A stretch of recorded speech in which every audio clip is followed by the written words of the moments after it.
datang ke Polres Jakarta Utara untuk klarifikasi dari perkembangan hasil penyelidikan ya atas kasus penipuan yang melibatkan Ressa Herlambang gitu.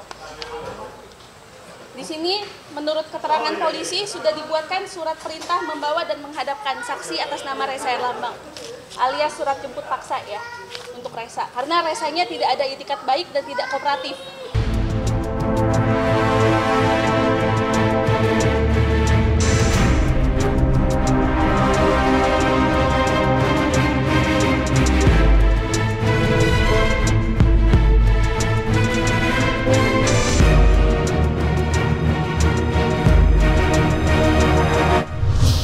15 April 2022 ya, dia tanda tangan untuk surat pengembalian uang secara personal gitu. Yang jatuh tempo pada tanggal 10 Mei 2022.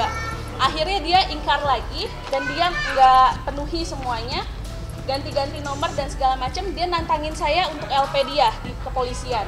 Akhirnya saya melakukan LP tertanggal 11 Mei setelah jatuh tempo itu, sehari kemudian. Setelah LP, proses sekarang berlanjut. Dia pemanggilan 2 kali sebagai saksi. Dia mangkir pertama, panggilan ketiga dia datang, dia tanda tangan lagi surat pernyataan kesanggupan untuk membayar gitu. Nah, setelah dia tanda tangan, ini jatuh tempo tertanggal 7 September ya. 7 September 2022 sampai saat ini dia mangkir dari kepolisian. Pada awalnya saya bertemu sama Ressa itu di satu tempat arisan ya, arisan berlian. Akhirnya karena saya sudah rilis single pertama yang saya beli sama keponakannya Mas Anang Hermansyah, saya mau rilis single kedua. Saya tanya sama Mas Ressa Herlambang, apakah beliau bisa nulis lagu apa enggak? Menurut keterangan dia bilang bisa. Akhirnya saya memutuskan untuk tukeran kontak ya sama Mas Ressa. Cuma setelah saya tukeran kontak sama Ressa dan di Hard Rock Cafe kita ketemu, dia minta 50 juta untuk satu lagu. Akhirnya saya kasih pelunasan beberapa hari kemudian. Setelah itu beberapa hari kemudian dia banyak alasan. Alasannya dia lagi sakit, sampai saat ini nggak ada surat kerjasama dan kontrak lagu segala macam nggak ada gitu loh. Malah dia hilang-hilangan, nggak ada etikat baik sama sekali. Jadi yang saya minta Ressa Herlambang etikat baiknya aja lah di mana gitu. Saya udah nggak mau hitung semuanya yang kamu bawa-bawa ibu kamu, sakitnya ibu kamu, sampai uang lebarannya, uang kue, ibunya jualan kue waktu lebaran ya. Uang kue lebaran ditilep sama Ressa Herlambang gitu loh. Saya udah nggak mau hitung semuanya. Jadi yang saya hitung jujur hanya uang kerjasama gitu.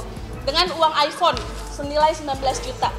Dengan total 69 juta. Sebenarnya memalukan sekali. Jadi karena dia setelah saya kirimin uang lagu itu, dia banyak banget one prestasi ya Mas ya. Malahan dia kenalin saya ke keluarganya dia, melihat kondisi ibunya yang terbaring sakit dan segala macem. Jadinya saya malah fokus untuk ngebantuin ibunya gitu loh. Gitu. Jadi saya udah nggak berfokus lagi sama lagu. Nah, tapi setelah saya marah itu, setelah dia ngirim invoice pengobatan ibunya.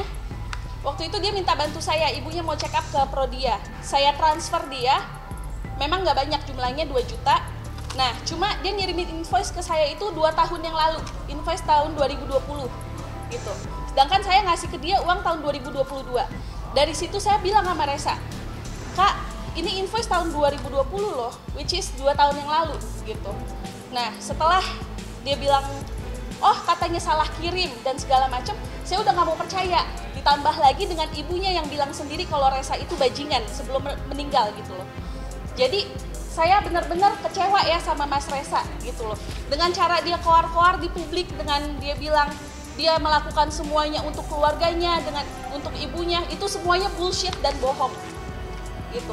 Karena saya yang tahu sendiri ibunya itu sakitnya seperti apa, ditelepon sama saya, ibunya sampai nelfon ke Ressa, itu juga nggak diangkat sama Ressa gitu loh. Jadi ibunya sampai bilang, Ressa itu memang bajingan. Jadi saya bilang, Mama, saya minta maaf banget. Kalau misalnya emang seperti itu, saya mungkin harus proses Ressa ke pihak yang berwajib atas permintaannya Ressa sendiri. Mamahnya bilang, silahkan aja gitu diproses. Jadi saya sebelum meninggal ibunya, saya udah izin sama ibunya untuk memproses Ressa gitu. Saat itu Mama